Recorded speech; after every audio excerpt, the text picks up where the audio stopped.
Hello. MR7 classes में आपका स्वागत है। आज हम बात करेंगे संविधान के भाग 2 के बारे में।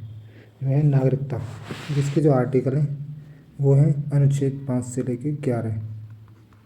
अनुच्छेद 5 से 11 के बीच में। और जो ये ये भाग जो है, जो नागरिकता है, ये भाग जो है वो 26 जनवरी 1949 को ही लागू हुआ था। लेकिन जो जो पूर्ण संविधान लागू हुआ था वो होता 26 जनवरी 1950 को। जो भाग 2 है, यह भाग 26 नवंबर 1949 को ही लागू हो गया था।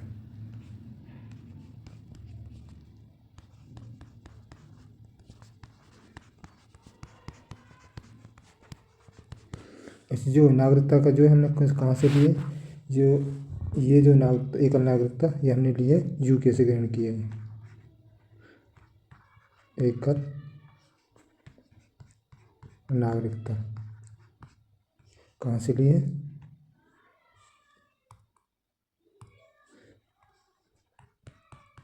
ये कहाँ से लिए? ये लिए हमने यूके से ग्रहण किए।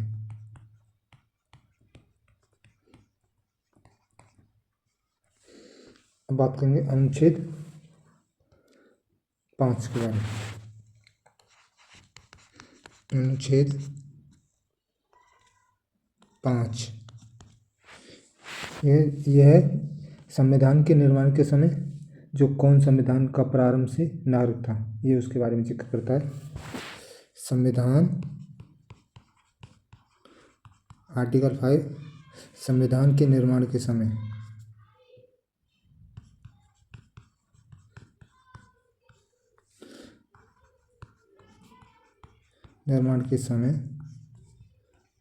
कौन संविधान के प्रारंभ से नागरिक था।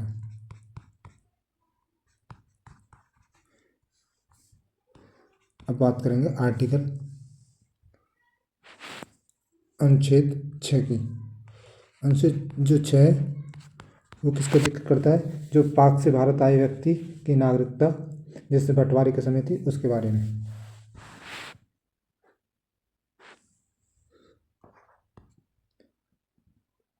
पाकिस्तान से भारत आई व्यक्ति की नागरिकता कह सकते हैं। बंटवारे के जो भारत और पाकिस्तान के जो जिस समय दो राज्यों में विभाजित हुआ था, जो पाकिस्तान और भारत बना था, तो उसमें जो बंटवारे हुए थे उस समय बंटवारे के समय। अब बात करेंगे अनुच्छेद 9 की। अनुच्छेद 9 की बात करते हैं। कोई भी जो विदेशी नागरिक विदेश की जो नागरिकता ग्रहण कर लेगा, जो उसकी जो भारत की नागरिकता है वह स्वतः ही समाप्त हो जाएगी। ये इसका जैसे कोई भारत का व्यक्ति है वो किसी और देश की नागरिकता ले लेता है तो जो उसकी भारत की नागरिकता है वो स्वतः ही समाप्त हो जाएगी। ये अनुच्छेद 9 कहता है। अनुच्छेद 9 विदेश की नागरिकता ग्रहण करने पर भारत की नागरिकता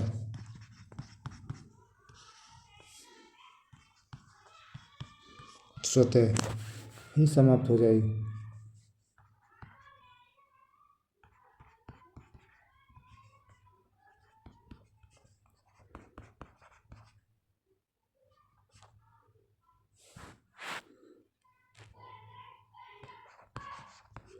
अब बात करेंगे अनुच्छेद 11 में। जो है नागरिकता संबंधी कोई भी विधि या कानून बनाने का जो अधिकार है वो किसके पास है, वो है संसद के पास।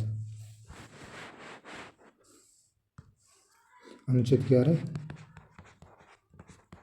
कहता है जो संसद का जो अधिकार है नागरिक, वो नागरिकता पर कानून बना सकती है।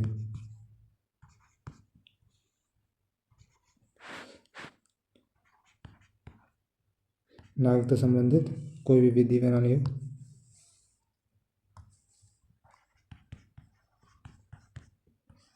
वो कौन बनाती है, वो बनाती है संसद।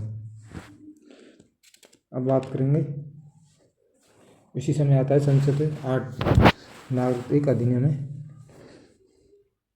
जो नागरिकता अधिनियम 1955 का नागरिकता अधिनियम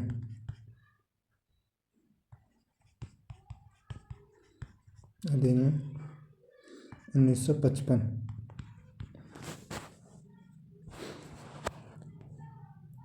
सिटीजनशिप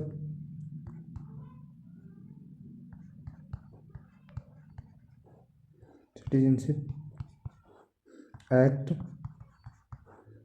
1955।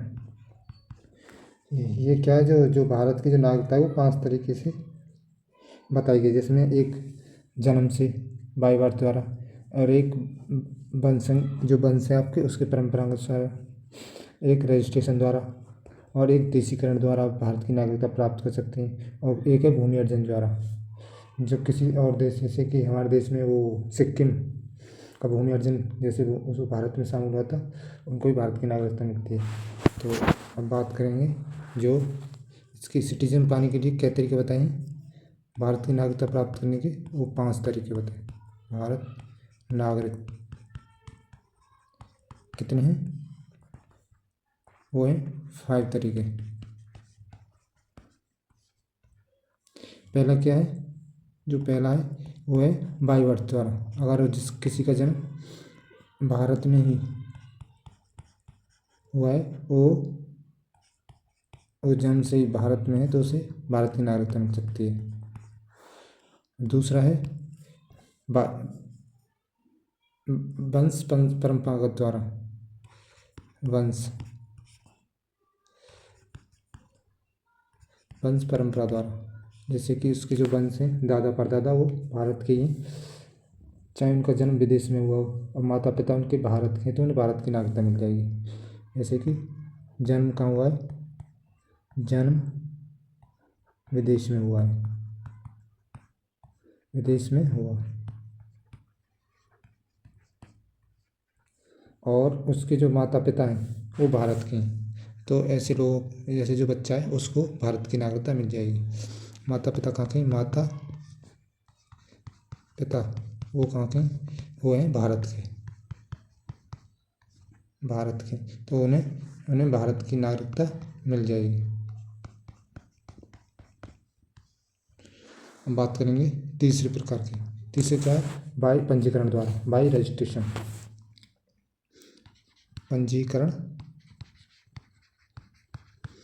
पंजीकरण द्वारा।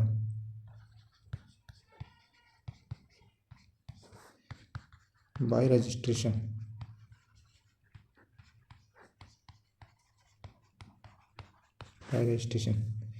जैसे कि किसी का पति है वो भारतीय और उस पत्नी विदेशी है, तो उसको जो पत्नी है, जैसे पत्नी विदेशी है और उसका पति भारतीय है, तो उसको 5 साल तक भारत में निवास करना पड़ेगा, तब उसका पंजीकरण के द्वारा वो भारत का नागरिक बन जाएगा। जैसे कि एग्जाम्पल तौर पर पति कहाँ के हैं, पति है उसकी भारतीय और पत्नी उसकी विदेशी, तो उनको क्या करना पड़ेगा, उसको 5 साल भारत में निवास करना पड़ेगा, तो 5 साल बाद उसको भारत का नागरिकता के लिए मान्यता मिल जाएगी। 5 साल भारत में निवास करना पड़ेगा। इसका एग्जाम्पल जो है वो है, एक महत्वपूर्ण एग्जाम्पल वो है सोनिया गांधी। सोनिया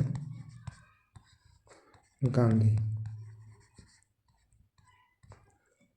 अब बात करेंगे जो चौथा तरीका है वह है देशीकरण द्वारा, नेशनलाइजेशन द्वारा।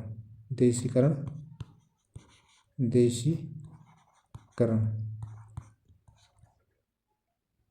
नेशनलाइजेशन।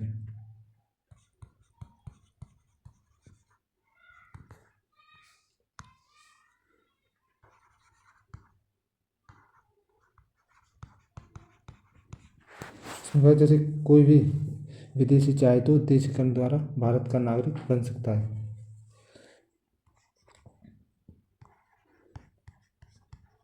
कोई भी विदेशी चाहे तो वह देशीकरण द्वारा भारत का नागरिक बन सकता है।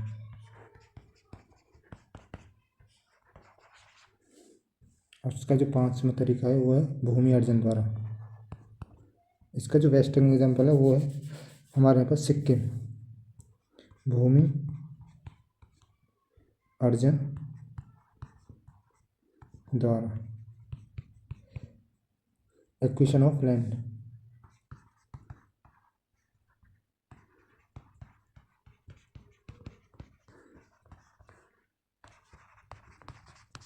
जैसे किसी कोई जो देश है वो भारत में मिलना चाहता है तो उसको मिलने के बाद उनके वहाँ के जो लोग हैं उनको भारत की मान्यता मिल जाएगी।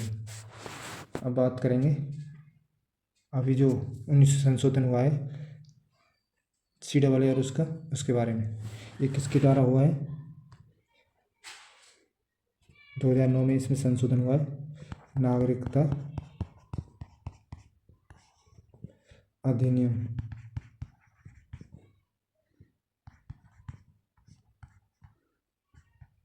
अधिनियम 1955। इसमें क्या हुआ, 2019 में एक संशोधन हुआ था CAA को लेकर।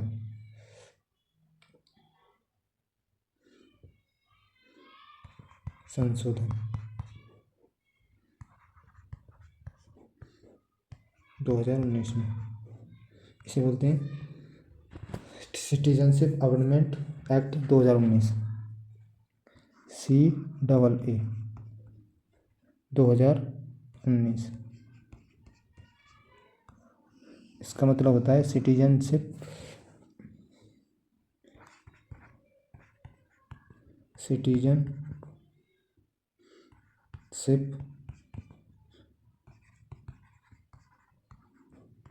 Amendment act 2019।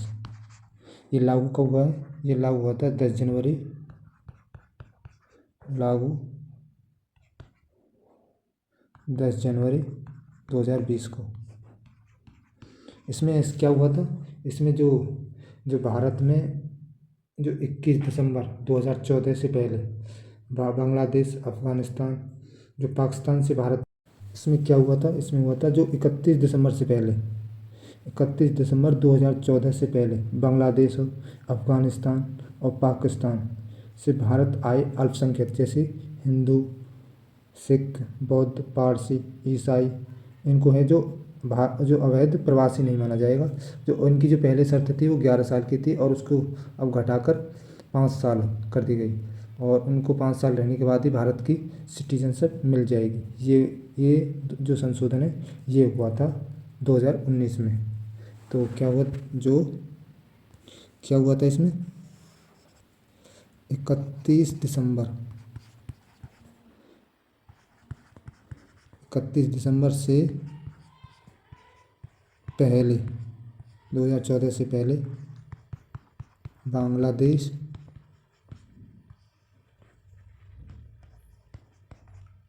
अफगानिस्तान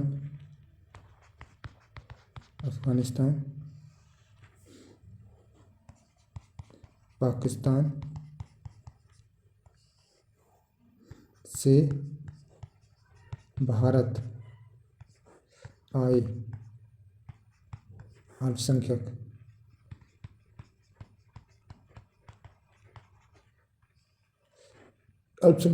कौन कौन आए थे? वो जैसे हिंदू,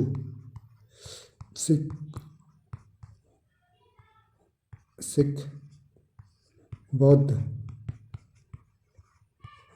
पारसी व ईसाई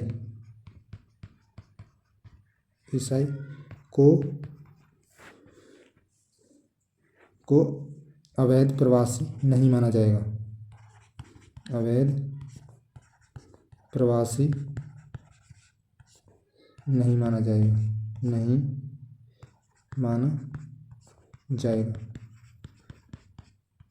अगर मुस्लिम जो, क्योंकि ये मुस्लिम बहुमूल्य देश हैं, अगर इनसे मुस्लिम आया उनको अवैध प्रवासी माना जाएगा।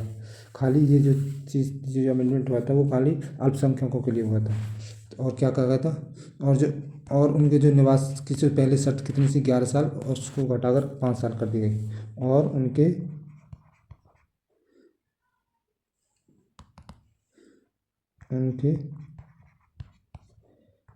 निवास